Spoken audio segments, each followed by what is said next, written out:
भारतीय राजनीति में कुछ एक नेता ऐसे हैं जो अपने काम से न सिर्फ देश में जाने जाते हैं बल्कि दुनिया भर में ख्याति बटोरते हैं। आप चाहे हाईवे मैन कहें, रोड मैन कहें, वाटरवे मैन कहें, तमाम तरह की संज्ञा दे सकते हैं। लेकिन नितिन जी की राजनीति में एक अलग पहचान है। और नितिन जी, 2014 में चुनाव से ठीक पहले न्यूज नेशन से जब आप बात कर रहे थे, आपने कहा था पूर्ण बहुमत की सरकार।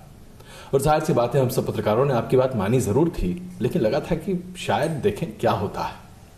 आज एक बार फिर चुनाव सर पर है, आप खुद चुनाव के मैदान में हैं, आज क्या कहते हैं आप?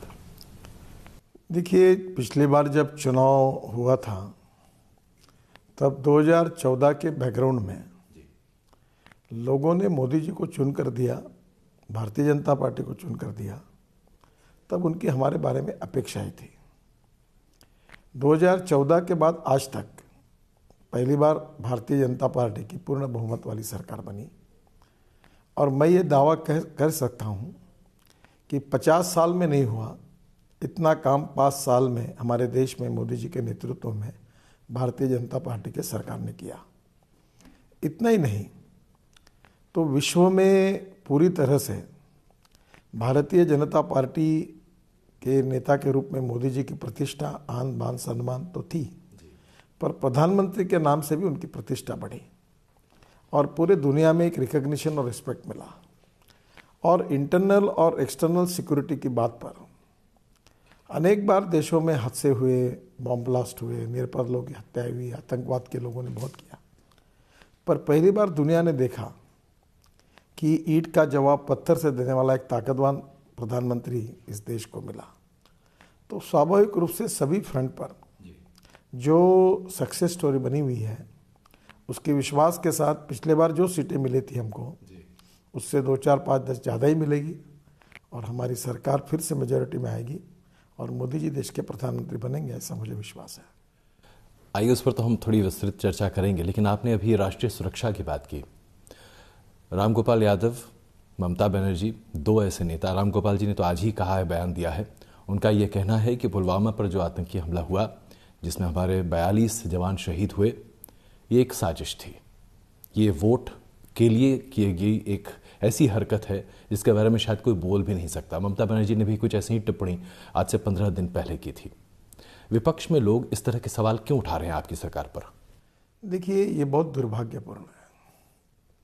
जो पाकिस्तान के रेडियो और टीवी जो बात करती है वही बात अगर हमारे देश के विपक्ष के नेता करेंगे तो ये देव दुर्विलास है और इससे ज़्यादा क्या कहना है। मुझे लगता है देश की सुरक्षा हमारे लिए सर्वोपरि है और देश की सुरक्षा के मुद्दों का हमारे तरफ से और विपक्षी दोनों की तरफ से राजनीतिकरण नहीं होना चाहिए। मैं इस विषय पर न कोई प्रतिक्रिया देना चाहता हूँ, न इसका हम श्रेय लेना चाहते हैं, न उनकी बातों के बारे में कोई टिप्पणी करना चाहता हूँ।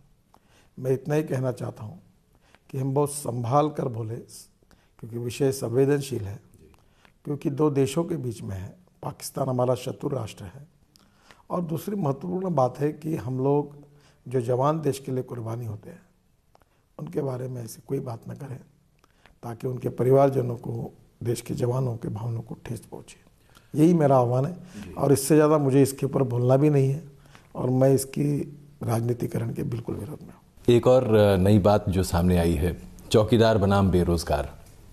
प्रधानमंत्री जी ने उनके ऊपर या उनके संबंध में कहे चौकीदार के टिप्पणी को जिस तरीके से मैं भी चौकीदार कैंपेन बना दिया, उसे लेकर अब विपक्ष ने मैं भी बेरोजगार का कैंपेन सामने रख दिया है। सवाल ये है कि क्या हम वाकई में आज स्लोगन्स की राजनीति देख रहे हैं या दरअसल मुद्दों की राजनीति? देखिए, लोकतंत्र में ऐसी बातें आती रहेगी, जाती रहेगी जी। ये हमारा इस समय का चुनाव है वर्ल्ड की सबसे बड़ी डेमोक्रेसी का लोकतंत्र, जो सबसे बड़ा लोकतंत्र हमारा देश है, उस लोकतंत्र का ये एक लोकशाही का उत्सव है और पूरी दुनिया हमारी तरफ देख रही है।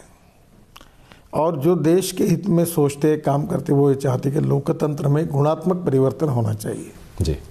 जैसे हम कभी कभी वैल्यू बेस्ड एजुकेशन की बात करते हैं, जी, वैल्यू बेस्ड सोशल सिस्टम की बात करते हैं, वैसे वैल्यू बेस्ड पॉलिटिकल सिस्टम भी देश की लोकतंत्र की सबसे बड़ी ताकत है। विचारों के ऊपर मतभिन्नता हो सकती है, मनभेद नहीं होनी चाहिए। अपनी बात कहने का सबको अधिकार है, फ्रीडम ऑफ स्पीच है, फंडामेंटल राइट्स है, वो जरूर उसका उपयोग करें। और हम सब लोग मिलकर ये भी तय करें कि देश का प्रधानमंत्री कोई पार्टी का प्रधानमंत्री नहीं होता जी, वो देश का प्रधानमंत्री होता है। उसके बारे में उसका सम्मान, आन बान सम्मान रखना सभी के लिए आवश्यक है। और इसलिए मैं उम्मीद यही करता हूँ कि ये सब डिबेट जो है, इसको मेरा कभी कभी थोड़ा सा मीडिया के लिए भी अनुरोध है कि समाज स्वास्थ्य के लिए, लोकतांत्रिक स्वास्थ्य के लिए कौन सी बात अच्छी है और कौन सी नहीं है, इसके विवेक के साथ विचार करके कि कौन सी बातों को बढ़ाना, कौन सी को नहीं बढ़ाना जी, कौन सी बातों पर डिबेट कराना, कौन सी बातों पर नहीं कराना, ये आपके हाथ में है। केवल तमाशगीर जैसे लोग बैंड बजाएंगे और लोग खड़े होंगे और आनंद लेंगे, ऐसी भूमिका किसी ने नहीं। लेकिन नितिन जी, कोई क्या करे, कोई पत्रकार क्या करे जब राहुल गांधी जी हर मंच से, अपने हर प्रेस कॉन्फ्रेंस में, हर जगह राफेल का नाम लेते हैं, राफेल के साथ साथ प्रधानमंत्री जी के बारे में वो तमाम टिप्पणियां करते हैं जिसका जिक्र मैं बिना किए, आप जानते हैं मैं क्या कह रहा हूँ। ऐसे में पत्रकारों के पास विकल्प क्या है? चर्चा तो करनी पड़ेगी। कोई व्यक्ति जो कि एक दूसरी बड़ी पार्टी का अध्यक्ष है। मैं थोड़ा सा आपसे सहमत नहीं हूँ जी, क्योंकि किसको क्या कहना और क्या बोलना उसका लोकतांत्रिक अधिकार है, वो कहेगा जी। किस बातों को कितना सीरियसली लेना और देश और समाज और लोकतंत्र के हित में कौन सी बात को कितना चलाना, कितना नहीं चलाना, इस पर मुझे हिंदुस्तान के मीडिया के विवेक पर विश्वास है। देखो, अमेरिका में जब 11 सितंबर की घटना हुई जी, तब कोई डेड बॉडी दिखाई नहीं गई मीडिया में। बिल्कुल। उस प्रकार का उनके न्यूज़ का जो जिस प्रकार से प्रक्षेपण हुआ, देखिए, एक मैच्योर्ड लोकतंत्र में एक जिम्मेदार मीडिया, जिम्मेदार राजनीतिक नेतृत्व, जिम्मेदार पॉलिटिकल पार्टीज और जिम्मेदारी जनता, इसी से गुणात्मक परिवर्तन लोकतंत्र में होगा। और ये किसी एक स्टेक होल्डर को मैं दोष नहीं दे रहा हूँ। मैं ये कोशिश करता हूँ कि पहले इस स्टेक होल्डर में मैं हूँ, मैं अच्छी भूमिका रखूँगा, फिर मेरी पार्टी अच्छी भूमिका रखेगी, हम सब लोग मिलकर अच्छी रखेंगे। अगर कोई गलती करता है तो उसको सुधारेंगे। ऐसा ही थोड़ा सा सोच कर, आत्म परीक्षण करके सभी ने सोचा जी, तो मुझे लगता है धीरे धीरे गुणात्मक परिवर्तन होगा। और देखो, हमारा वर्ल्ड जो है पूरा हमारे तरफ बहुत आशा, अपेक्षा और आकांक्षा से देख रहा है जी। हमारा लोकतंत्र वर्ल्ड की सबसे बड़ा लोकतंत्र है, और हम जो स्टैंडर्ड प्रस्तापित करेंगे वो दुनिया के लिए आदर्श बनने वाले हैं। अब ऐसे में नितिन जी, आपके ऊपर आरोप लगाए जाते हैं प्रियंका गांधी के ऊपर, जिन्होंने अपनी 3 दिन की यात्रा में कम से कम 8 या 10 मौक़ों पर कहा कि मोदी सरकार ने देश के सभी संस्थानों को पूरी तरीके से नष्ट कर दिया है, ध्वस्त कर दिया है। आप संविधान की बिल्कुल परवाह नहीं करते हैं, आपने संवैधानिक ओहदों की परवाह नहीं की, लोकपाल की नियुक्ति की तो और सरकार ख़त्म होने के आसपास। तो मैं आपसे जानना चाहूँगा, क्या वाकई में ये आरोप सही है? 25 दिसंबर के रात को जिस पार्टी ने देश पर इमरजेंसी लाई और maintenance of internal security act मिसा लाया और देश के तमाम राजनीतिक लोगों को जेल में बंद कर दिया, और उस समय अटॉर्नी जनरल नीरन डे ने यह कहा सुप्रीम कोर्ट में जी कि अगर कोई मार भी दिया जाए किसी को गोली से पुलिस के द्वारा, तो भी उसको कोर्ट में आवाज़ उठाने की उसका अधिकार नहीं है। ये बैकग्राउंड जिस पार्टी का है, उस पार्टी के लोगों ने कहना कि हमने लोकतांत्रिक संस्थाओं को समाप्त किया, यह आश्चर्य की बात है। हमारी पार्टी लोकतांत्रिक पार्टी है। अटल बिहारी वाजपेयी, अडवाणी जी, डॉक्टर श्यामा प्रसाद मुखर्जी, दीनदयाल उपाध्याय, इसके बाद में मोदी जी भी पार्टी के नेता बने, अमित शाह आज है, मैं भी अध्यक्ष था। ये पार्टी किसी व्यक्ति विशेष की नहीं बनी। ये पार्टी देश के पुनर्निर्माण के लिए राष्ट्रवाद के विचार को लेकर, और अंत्योदय हमारा आखिरी लक्ष्य है। आखिरी समाज में सोशली, इकोनॉमिकली, एजुकेशनली जो बैकवर्ड है, शोषित है, पीड़ित है, दलित है, गांव, गरीब, मजदूर, किसान है, उनका कल्याण कैसे हो, इसी के आधार पर, विचारधारा के आधार पर जो काम किया, उस पार्टी के बारे में ऐसा कहना अन्यायपूर्ण होगा। ये बात जरूर है कि चुनाव की प्रक्रिया में और राजनीति में जी लोग आरोप प्रत्यारोप करते रहते हैं, करते रहेंगे, पर जनता की अदालत में सच क्या, ये जनता जानती है। और जनता निश्चित रूप से सच को समझकर उचित निर्णय करेगी। एक और आरोप जो कि राहुल गांधी और प्रियंका गांधी आपकी पार्टी पर और खास करके प्रधानमंत्री जी पर लगाते हैं, वो ये कि प्रधानमंत्री जी की भाषा, शैली और काम लोगों को बांटते हैं। आपकी सरकार लोगों को बांटती है। 5 साल में दंगे तो देश में नहीं हुए, लेकिन लोगों को बांटने के आरोप आपके ऊपर कई बार लगे। ऐसा क्यों? देखिए, सांप्रदायिकता, जातीयता और परिवारवाद, इन 3 बातों के हम घोर विरोधी हैं। और सांप्रदायिकता और जातीयवाद को घोर के घुल के जी अल्पसंख्यक, आदिवासी और दलित समाज के बीच में डर पैदा करना और डर पैदा करके वोट बैंक की राजनीति करना, ये बात हमने कभी की नहीं और ना करेंगे। हमने यही कहा कि सबका साथ सबका विकास। मैं आपको पूछना चाहता हूँ, हमने 7 करोड़ लोगों को गैस सिलेंडर दिए, सिगड़ियाँ दी जी, क्या इसमें कोई डिस्क्रिमिनेशन किया हिंदू, मुसलमान, दलित, आदिवासियों में? प्रधानमंत्री आवास योजना में हमने 2.25 करोड़ घर बांटे, क्या कभी इसमें डिस्क्रिमिनेशन किया? अभी हमने बैंक में 3.5 करोड़ खाते थे, वो 34 करोड़ खाते हुए और 70,000 करोड़ बैंक में जमा हुए। हमने कोई भेदभाव किया? प्रधानमंत्री मुद्रा योजना में हमने 3 करोड़ लोगों को लोन दिया, क्या उसमें कोई जात, पंथ, धर्म, भाषा डिस्क्रिमिनेशन किया? हमारी एक तो भी योजना ऐसी है कि जिसकी हमने डिस्क्रिमिनेशन किया? सबका साथ सबका विकास, यही बात लेकर हमने काम किया, ऐसे ही करेंगे। पर एक बात मैं आपको बताता हूँ, ये भी मेरे समझ में नहीं आता। अभी प्रियंका जी गंगा में जा रही जी, अब मुझे बताइए कि गंगा में वो जलमार्ग अभी तक बंद था जी, अब हमने ड्रेजिंग किया, जलमार्ग बना, गंगा अविरल और निर्मल हुई, शुद्ध हुई। 30% केवल गंगा में हमने काम किया है जी, अविरलता और निर्मलता पर। अविरलता पर तो किया है, निर्मलता के पर हमारे प्रोजेक्ट चल रहे हैं जी, फिर भी गंगा शुद्ध बनी। और जब प्रियंका जी उस पर नाव में बैठ के जाती है और पानी पीती है, जी, तो ये शुद्ध गंगा करने वाली सरकार किसकी है? नाव जा सकती इसलिए जलमार्ग बनाने वाली सरकार किसकी है? तो वो ये नहीं लेते कि ये भारतीय जनता पार्टी और एनडीए की सरकार ने किया है। तो मुझे लगता है कि राजनीति में मैं बहुत बार एक गीत सुनता हूँ, उसको मुझे याद आती है जी, एक हिंदी पिक्चर में था जी, जब भी जी चाहे तो नई दुनिया बसा लेते हैं लोग, एक चेहरे पे कई चेहरे लगा लेते हैं लोग। तो ये राजनीति का एक स्वभाव होता है, चलते रहता है।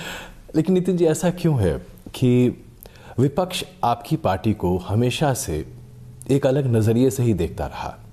दक्षिण पंथ का आरोप आपकी पार्टी पर लगाया जाता रहा। संघ परिवार से जुड़ाव को लेकर विवाद की परिस्थिति हर बार उत्पन्न करने की कोशिश की गई। परिवारवाद के मुद्दे पर अगर आपने कांग्रेस को घेरा तो एक नई चर्चा शुरू कर दी गई और यह कहा गया कि बिना आरएसएस के परिवारवाद के बीजेपी में कोई भी व्यक्ति ऊपर बढ़ ही नहीं सकता। अगर आप आरएसएस से जुड़े हुए नहीं हैं, प्रचारक नहीं हैं, या फिर आरएसएस में आपने काम नहीं किया तो आप आगे नहीं बढ़ सकते। यानी कि परिवारवाद भारतीय जनता पार्टी में भी है। आरएसएस को भी एक बात बताइए, सुषमा स्वराज एक समय जनता पार्टी में थी जी, वो आरएसएस से आई? मैं विरोधियों की बात कर रहा हूँ। मैं आपको बताता हूँ, सुषमा जी हमारे विचारों की कट्टर समर्थक है, ये है, पर शुरुआत के काल में जी, जैसे मैं संघ से आया हूँ जी, वो राजनीति में आई, फिर भारतीय जनता पार्टी में शीर्षस्थ नेता बनी, संघ विचारों की समर्थक बनी है, बाकी बातें छोड़ दो। पर आज मुझे बताइए ऐसे कितने लोग हैं मेरे कॉन्स्टिट्यूंसी में जी, हमारे पार्टी के अध्यक्ष से लेकर एमएलए तक सब कांग्रेस से आए हुए हैं। देखिए, ये आरएसएस कोई कंट्रोल नहीं करता। आरएसएस से आया हुआ व्यक्ति ये कोई है इसके लिए उसको तो ऐसा होता नहीं जी। ये एक बात जरूर है कि हमारे पार्टी में आरएसएस के स्वयंसेवक रहे हुए बहुत से कार्यकर्ता आते हैं जी, क्योंकि आरएसएस राष्ट्रवाद के संस्कार करता है। हमारी पार्टी राष्ट्रवादी पार्टी है। आरएसएस राष्ट्रभक्ति की बात कहता है, हम राष्ट्र के निर्माण की और राष्ट्रभक्ति की बात करते हैं। आरएसएस गरीब शोषित पीड़ित लोगों के कल्याण की बात करता है, सेवा प्रकल्प चलता है। हम अंत्योदय की बात पर हमारा सामाजिक आर्थिक चिंतन है। वैचारिक दृष्टि से उनके और हमारे बीच में काफ़ी समानता होने के कारण जी, मैं बहुत बड़े प्रमाण पर स्वयंसेवक आते हैं बीजेपी में, कुछ आते हैं, कुछ एमएलए बनते हैं, कुछ मंत्री, कुछ भी नहीं बनते जी। ये कोई ऐसी प्रक्रिया नहीं है कि आरएसएस वाला होगा तो उसको लिफ्ट मिलेगी, ये गलत प्रचार है। और दूसरा, आरएसएस भी ऐसी संस्था है, मैं खुद आरएसएस में जी, बिल्कुल, जो जात पंथ धर्म भाषा के आधार पर कोई डिस्क्रिमिनेशन नहीं करती। वो सामाजिक और आर्थिक इक्वलिटी को प्रस्तावित करने वाली बात कहती है जी। और आरएसएस में यही सिखाया गया, मैं स्वयंसेवक हूँ, कि कोई भी व्यक्ति उसकी जात, पंथ, धर्म, भाषा और सेक्स से बड़ा नहीं होता, उसके गुणों से बड़ा होता है। आपकी सफलता का राज क्या है? आज से 5 साल पहले जब रोड बनते थे तो करीब 17-18 किलोमीटर प्रतिदिन बनते थे। आपने उसको 3 गुना बढ़ा दिया। आपने जिस प्रोजेक्ट को हाथ में उठाया वो प्रोजेक्ट आपने उसको एक तरह से एक मुकाम तक पहुंचाने की कोशिश कर दी। यहाँ तक कि विपक्ष की नेता सोनिया गांधी ने संसद में आपके जब आप अपनी प्रस्तुति कर रहे थे तो थपथपा के कहा कि भाई हाँ, आप वाकई में बड़ा अच्छा काम कर रहे हैं। तो जाहिर सी बात है, लोग मान रहे हैं कि आप अच्छा काम करते हैं। कैसे करते हैं आप? देखिए, मैं ये मानता हूँ कि politics of progress and development ये हमारा भविष्य है, और innovation, entrepreneurship, science, technology, research and skilled, इसको हम नॉलेज कहते हैं, और conversion of knowledge into wealth हमारे देश का भविष्य है। और मैं ये भी मानता हूँ कि agriculture, industry, infrastructure, bio fuels, automobile, सब जगह पर अब नए नए इनोवेशंस आ रहे हैं। मैंने अपने क्षेत्र में काम करते समय मेरे मन में एक भावना होती है कि जो इंटरनेशनल स्टैंडर्ड्स और पैरामीटर्स हैं उसमें हमारा देश उससे ज़्यादा अच्छा काम क्यों नहीं कर सकता। और जब मुझे काम करने का मौका मिला है तो मुझे अच्छा विश्वास है। देखो, 11 लाख करोड़ के मैंने रोड के कॉन्ट्रैक्ट्स दिए, 5 लाख करोड़ का काम पोर्ट्स और वाटरवेज में हुआ, शिपिंग में हुआ, और 1 लाख करोड़ का काम नमामि गंगा और वाटर रिसोर्सेज में हुआ। तो 17 लाख करोड़ का काम हुआ है, और इसलिए देश में पैसे की कमी नहीं है, इच्छा शक्ति की कमी है। एक आखिरी सवाल नितिन जी, नरेंद्र मोदी जी के साथ काम करते हुए आपको एक लंबा अरसा हो चुका है। ऐसी क्या एक खास बात आपको उनमें दिखाई देती है जो शायद अभी किसी और राजनेता में आप नहीं देख पाते, जिसकी वजह से आपको लगता है कि देश को लीड करने के लिए सबसे उपयुक्त आदमी नरेंद्र मोदी जी हैं? एक तो पहली बात, उनको विजन है और मैक्सिमम सेक्टर्स की उनकी समझ है। दूसरी बात, एडमिनिस्ट्रेटिव एबिलिटी है, डिसीजनेस है, और कठोरता के साथ इम्प्लीमेंट करने की हिम्मत है। बहुत परिश्रमी, 18 घंटे काम करते हैं, और इसके पीछे भी सही कारण यही है कि वो एक समय संघ के प्रचारक रहे, देशभक्त हैं, और देश का हित सर्वोपरि है, और रात दिन देश के लिए मैं क्या कर सकूँ इसकी चिंता करते हैं, और यही उनकी विशेषता है, यही उनकी स्ट्रेंथ है, और इसी से देश के विकास को बहुत अच्छी गतिशीलता मिली है। बहुत बहुत धन्यवाद नितिन जी, न्यूज़ नेशन से बात करने का, और हमारी शुभकामनाएं। एक बार फिर आपसे मुलाकात होगी चुनाव के बाद। थैंक यू, बहुत बहुत धन्यवाद, थैंक यू वेरी मच।